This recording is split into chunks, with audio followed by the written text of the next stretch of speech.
سے عقیدت ہے. میں فلاسفر نہیں ہوں, میں فلسفی نہیں ہوں, میں ریسرچر بھی نہیں ہوں, میں ایڈمائرر ہوں.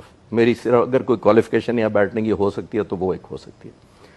میں قوم کو اور خاص طور پہ نئی نسل کو جو ڈس اپوائنٹڈ ہے, مایوس ہے کہ یہ ملک, آپ نے خود ہی باتیں جتنی کی ہیں, ایک عام بچہ یونیورسٹی کالج میں جانے والا سمجھے گا کہ پتہ نہیں پاکستان بننا چاہیے تھا کہ نہیں چاہیے تھا. میں بچوں سے کہوں گا کہ 1699 گوگل کریں, بادشاہ مسجد کی تصویر دیکھیں, اس کے سارے مینار نہیں ملیں گے آپ کو اس تصویر میں, بادشاہی مسجد کے. سکھوں اور انگریزوں کی لڑائی ہوئی, اور اس شک کی بنیاد پر کہ ان مزاروں ان میناروں کے اوپر توپیں گاڑی گئی ہیں, زمین سے فائر کر کے توپیں چلائی گئیں اور مینار شہید کر دیے گئے. اچھا.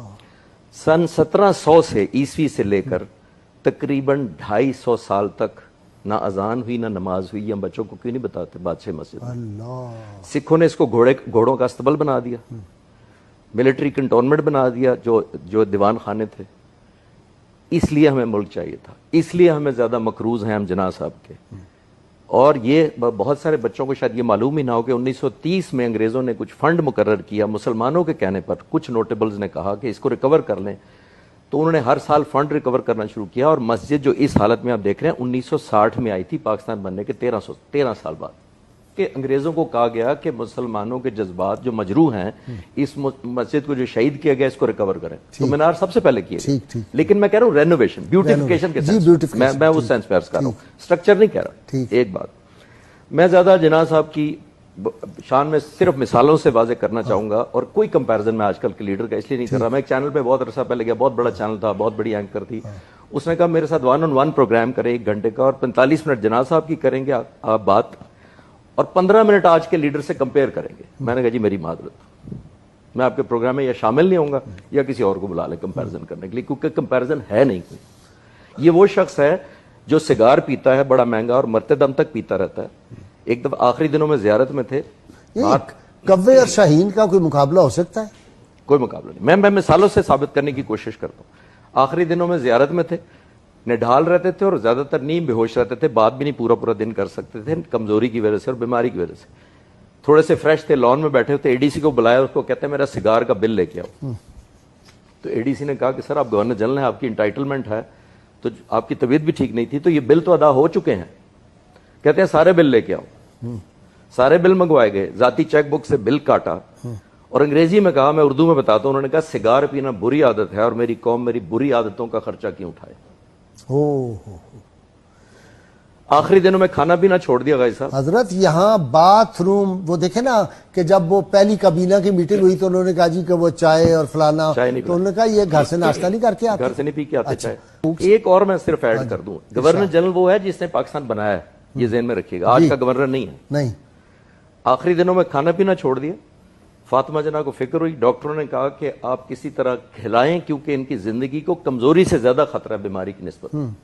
تو وزن کم ہوتا جا رہا ہے. بہت سارے لوگوں کو شاید پتہ ہی نہیں ہوگا کہ 80 پاؤنڈ وزن تھا ان کا وفات پہ. جی بالکل, اتنے کمزور ہو چکے تھے. اے ڈی سی کو یاد آیا کہ جب لاہور تشریف لے جاتے ہیں ممدوٹ ہاؤس, تو وہاں کا فلاں باورچی بلا لیتے ہیں کیونکہ انہوں نے پرماننٹ سٹاف نہیں رکھا ہوا لاہور میں. جب وہاں ٹھہرتے ہیں جناح ہاؤس میں تو باورچی فلاں جگہ سے آتا ہے.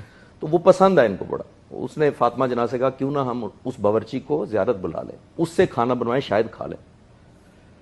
تو پوچھنے کا پتہ تھا کہ اجازت نہیں ملے گی. چھپ کے اس کو ٹکٹ بھیجا گیا, ان دنوں جہاز پہ بلایا گیا کوئٹہ, پھر زیارت.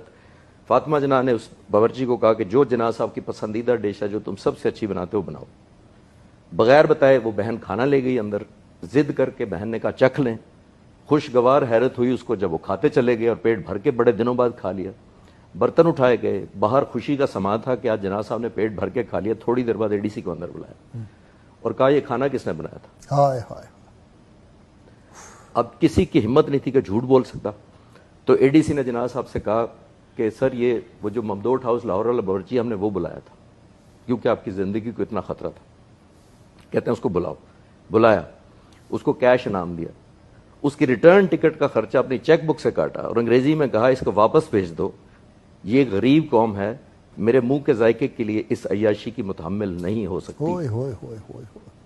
اب کمپیئر کریں. with due respect میں تھوڑا سا ڈس ایگری یہ کروں گا کہ اگر آپ جیسے مفکر لوگ بھی مایوسی کی باتیں کریں گے تو جو 20 سال کا یونیورسٹی کا بچہ یا بچی ہے ان کا کیا بنے گا؟ میں کہتا ہوں لا تقنطوا من رحمت اللہ، مجھے پھر آ کے حوصلہ دے دیتے پہلے ان کو ہم نے وہ پاکستان نہیں دیا جو ان کو ملنا چاہیے تھا. بس جو قائد اعظم نے سوچا تھا وہ ہم ٹرانسفر نہیں کرتے. میرے یا مجھ سے پہلے والے جتنے لوگ ہیں وہ اس چیز کے، چاہے وہ گناہگار ہیں چاہے وہ قصوروار ہیں، ہمیں وہ جناح دکھاتے رہنا چاہیے. اور وہ میں کسی پیغمبر کی بات نہیں کر رہا، کسی ولی کی بات نہیں کر رہا، میں کسی سینٹ کی بات نہیں کر رہا، میں ایک 75 سال پہلے ایک عام آدمی کی بات کر رہا ہوں. جو شخص جس کو جو مرضی لبادہ بنا دے، کیونکہ اس کو میچ کرنا مشکل ہے اس لیے ہم اس کو دکھانا نہیں چاہتے. میں اس سے مقابلہ اس کی خصوصیات، چاہے وہ بزنس لے لیں، چاہے وہ ایتھکس لے لیں، چاہے پرسنل لائف لے لیں. کتنا پروپیگنڈا کیا جاتا ہے کہ جی وہ بیوی سے محبت نہیں تھی، لیکن کتنے لوگوں کو پتا ہے کہ 104 سال پہلے آج سے شادی ہوئی تھی؟ ذرا کیلکولیٹ کیجئے گا. اپنی بیوی کو منہ دکھائی 1,25,000 روپیہ میرے پاس ڈاکومنٹ ہے. اللہ اکبر. 1,001 روپے 104 سال پہلے، حق مہر ڈاکومنٹڈ. یہ وہ شخص ہے، میں عرض کرنا چاہ رہا ہوں، عطا ربانی ADC تھے ایئر فورس کی طرف سے، ان کے ساتھ رضا ربانی کے والد، رضا ربانی کے والد اپنی کتاب میں لکھتے ہیں کہ بڑی عید 25 اکتوبر 1948 کو ہوئی، چھوٹی 3 دن بعد ہو گئی تھی. بڑی عید جب ہوئی تو کہا کہ کوئی رستہ نہیں میرے لیے رکوانا، جہاں جگہ ملے گی میں نماز پڑھی. اور امپورٹنٹ بات یہ ہے، ہم کہتے ہیں جی وہ تو سیکولر اور مذہبی، اس پہ زیادہ باتیں ہو چکی میں کرنا نہیں چاہتا، لیکن ADC لکھتے ہیں کہ واپسی پہ کہا کہ رستہ تبدیل کر کے گھر جائیں گے، سنت ہے. اللہ اکبر. یہ کتنے لوگوں کو پڑھے نام؟ اللہ اکبر اللہ اکبر. یہ اگر کوئی شخص کو یہاں تک معلوم ہے کہ رستہ بدل کے جانا سنت ہے نماز کے بعد، عید کی نماز کے بعد. یوم عاشور کنگ کی دعوت جو تھی وہ کہا کہ میں نہیں آ سکتا اس دن، جی بالکل دعوت ٹکرا دی اس دن. ایک اور بڑی امپورٹنٹ بات، ایک دفعہ کانوائے جا رہا تھا، اس پہ لکھا ہوا تھا شہنشاہ ہندوستان، جناح صاحب کے لیے لکھا ہوا تھا. کانوائے رکوا لیا، انہوں نے کہا اس کو اتارو، میں کوئی شہنشاہ نہیں ہوں، اللہ میں لوگوں کا سلیکٹڈ بندہ ہوں، جب تک وہ چاہیں گے میں رہوں گا. یہ وراثت کی ہم باتیں جو کر رہے ہوتے ہیں. ہم جب بات کر رہے ہوتے ہیں تو ہمیں یہ دیکھنا چاہیے کہ اصول کیا تھے. اصول یہ تھے غازی صاحب کے، چلے میں وکیل کے طور پہ آپ کو بتا دیتا ہوں، بیرسٹر سمپل ایک عام آدمی، اتنے مشہور جب تھے یا اس سے پہلے بھی ان کی شرط ہوتی تھی کہ پہلے کیس پڑھتے تھے. ہماری طرح 20-20 سال مقدمے نہیں چلتے تھے، پریڈکٹیبل ہوتا تھا کہ اتنے پیشیوں میں مقدمہ. ایک ہندو کلائنٹ آیا، کیس مشکل تھا، اس نے قائد اعظم کو کہا کہ میں چاہتا ہوں آپ بڑے مشہور ہیں، آپ میرا کیس لڑیں. پڑھا، کہتے ہیں لڑوں گا، ہر پیشی کا 500 روپیہ لوں گا، 10 پیشیوں میں مقدمہ ختم کر دوں گا، امید ہے. اس نے 5,000 ایڈوانس لے دیا جو کہ لیتے تھے. یہ 3 پیشیوں میں مقدمہ ختم کیا، جیت لیا. جب وہ ہندو کلائنٹ آیا تو انہوں نے 3,500 روپے واپس اس کو کیا تو اس نے انکار کر دیا. اس نے کہا کہ یہ تو آپ کی کمال ہے، پیشہ ورانہ مہارت ہے کہ آپ نے 10 کی بجائے 3 پیشیوں میں ختم کر دیا، تو یہ آپ کا حق ہے. آگے سے کیا کہتے ہیں اس کو کہتے ہیں جناح صرف وہی لیتا ہے جس کا وہ حقدار ہوتا ہے. یہ ہم بچوں کو کیوں نہیں بتاتے کہ جب پاکستان بننا ٹھہر گیا تو نہرو، لارڈ ماؤنٹ بیٹن اور سب سے زیادہ گاندھی نے زور لگایا کہ کسی طرح جناح صاحب کو قائل کر لیا جائے کہ ملک کو نہ ڈیوائیڈ کرے ان کے پوائنٹ آف ویو سے. سب سے پہلے ان کو بڑی آفرز کی گئی، منسٹریاں آفر کی گئیں، بڑا کچھ آفر کیا گیا، نہیں مانے. آج کل کے کمپیئر کریں ذرا کہ کیا کچھ ہوتا ہے تو ہمارے کہاں کس پہ بک جاتے ہیں، نہیں مانے. ماؤنٹ بیٹن نے بلایا، ناراض ہو کے آ گئے کیونکہ اس نے غصہ کیا. جب گورنر آفر کی کہ آپ کو گورنر بنا آفر کیا تو وہ نہیں مانا. رشوت دیتے. پھر سب سے امپورٹنٹ بات ہے، گاندھی نے کہا کہ ہم پورے ہندوستان کا آپ کو پہلا وزیر اعظم بنانے کو تیار ہیں، اور پورا ہندوستان KPK سے بنگلہ دیش تک، ذرا ذہن میں رکھیے. جی ہاں. انکار کر دیا اور زبردست بات کی. انگریزی میں کہتے ہیں کہ اس کو کہتے ہیں what you demand from me belongs to my nation and as a trustee I cannot give you what is a trust. اعتبار نہیں بیچا.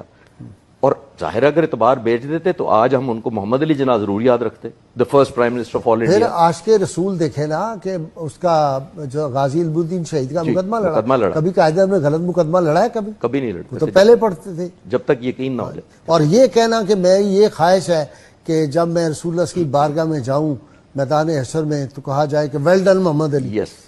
یعنی یہ جس بندے کے جذبات ہوں اور جو احساسات ہوں اور جس کو رسول اللہ صلی اللہ علیہ وسلم کی زیارت ہوئی ہو، ان سے پوچھا گیا اس کے بعد وہ سیکولر اس کو کہنا. ان سے پوچھا یہ گیا تھا کہ مسٹر جناح آپ اتنے امیر ہیں اور اتنے ویل آف ہیں اور آپ کی صحت بھی اتنی اچھی نہیں ہے، تو یہ کیوں اتنی بھاگ دوڑ کر رہے ہیں ایک آزاد ملک کے لیے؟ تو انہوں نے تب یہ جواب دیا تھا کہ میں چاہتا ہوں کہ جب اس زندگی کے بعد اللہ تعالیٰ کے حضور پیش کیا جاؤں تو مجھے اللہ تعالیٰ صرف یہ لفظ کہہ دے، ویل ڈن مسٹر جناح. تو ایک شخص کی یہ موٹیویشن ہو. میں صرف بچوں کو بتانا چاہتا ہوں کہ مایوسی اس لیے نہ کریں کہ یہ وہ گورنر جنرل تھا جو رات کو لائٹیں آف خود کرتا تھا. ابو الحسن اصفہانی پہلے ایمبیسڈر تھے امریکہ میں ہمارے، وہ کہتے ہیں پاکستان آزاد ہونے کے 14 دن بعد وہ ملنے گئے قائد اعظم سے، میٹنگ ختم ہوئی، کمرے سے نکلے لائٹ آف کر دی، گلی سے گزرے لائٹس آف کرتے جا رہے. تو اصفہانی صاحب نے جناح صاحب سے کہا کہ یہ جناح صاحب یہ تو گورنر جنرل کا گھر ہے، یہ تو لائٹیں جلتی رہنی چاہیے. تو قائد اعظم نے جواب دیا اسی لیے تو بند کر رہا ہوں کہ یہ لوگوں کے پیسوں سے جل رہی ہیں، اور میں یہاں سیڑھیوں پہ کھڑا ہوں، جب تم سیڑھیوں سے اتر جاؤ گے تو سیڑھیوں کی لائٹ بھی بند کر.